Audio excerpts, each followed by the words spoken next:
Good morning mga kamami. Maulan na umaga dito sa aming lugar sa Chiba. Nandito tayo ngayon sa aming garden. Tinitignan ko tong blueberry namin. Ayan, may mga buds na siya.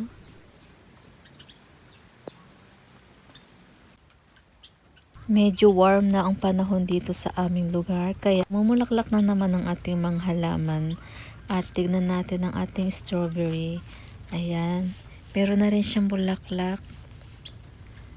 At mamaya nga pala, pupunta ako ng gasoline station kasi magpapalagay tayo ng gasolina. On the way na tayo sa gasoline station. At dito nga pala sa Japan, nagbaba ng presyo ang mga gasoline station, pero meron silang limit. Sa isang sasakyan, kailangan 20 liters lang ang dapat naming ikarga sa aming sasakyan. いらっしゃいませ。静電気除去シートに触れてください。 Dito sa Japan, karamihan mga gasoline station self-service, kailangan marunong tayong gumamit nito. Dito, unahin natin maglagay ng gasolina, and then pag nakapagkarga na tayo, pupunta naman tayo doon sa cashier para magbayad.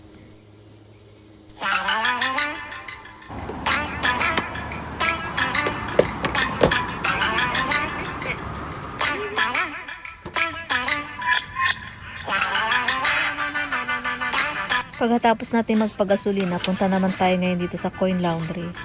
Naglaba ako sa bahay, tapos ngayon, itong mga mahirap patuyuin, dinala ko na lang dito sa Coin Laundry para i-dryer.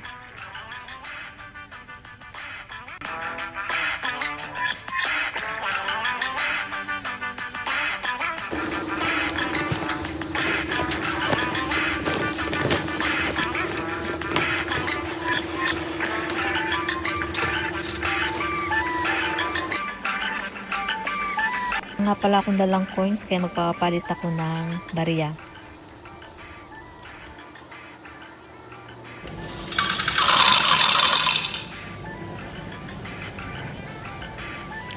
Sa 10 minutes, 100 yen. So, ang nilagay ko ay 300 yen. Kaya meron tayong 30 minutes. So, habang umiikot yung machine, pupunta muna tayo ng supermarket. Malapit lang naman ito. Lalakarin ko na lang. Doon tayo magpapalipas ng oras. At mamimili na rin ako ng kailangan kong bilhin para sa bahay.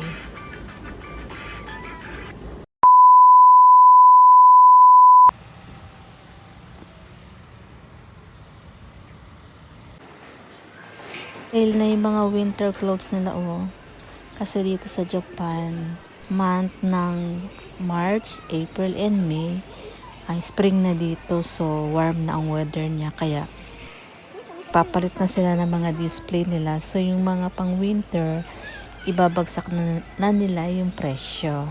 So, yung mga wise na mami, sa ganitong season sila bumibili ng mga damit para naman magamit sa susunod na winter season. So, mabilis lang naman kasi pagdating ng November, December, malamig na naman.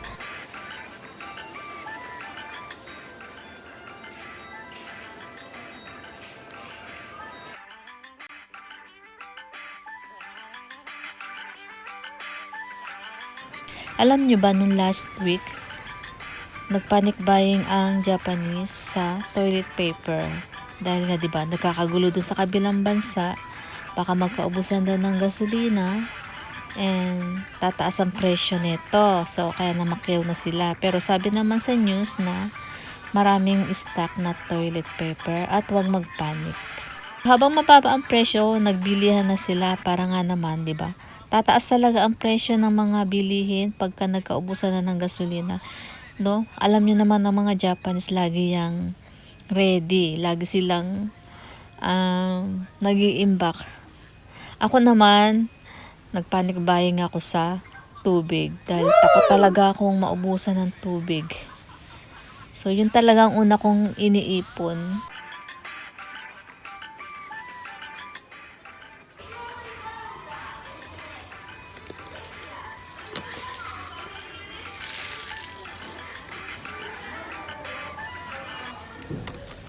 Stay tuned mga kamami, samahan niyo ako ditong maglibot at bumili ng konting mga items. Naghahanap nga pala ako ng panglagay ko sa mukha kasi naubusan ako ng cream tsaka lotion. So ito yung mga vitamins yan sa mukha, mga whitening. Yan, nakikita niyo siguro yan sa TikTok.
So, ito na yung mga pinamili natin mga kamami. Konti lang siya, yung mga gusto ko lang bilhin sa araw na ito.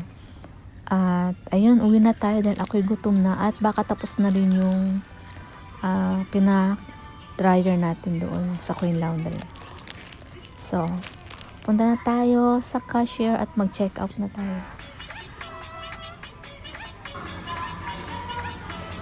Ewan nga pala kung ikaw ay napadalang sa aking channel at hindi pa nakapag-subscribe. Please subscribe to my channel at pakipindot na rin ang notification bell para lagi kang updated kapag may bago akong vlog na i-upload. Thanks for watching. See you on my next vlog. Sayonara. Mata ne. Bye.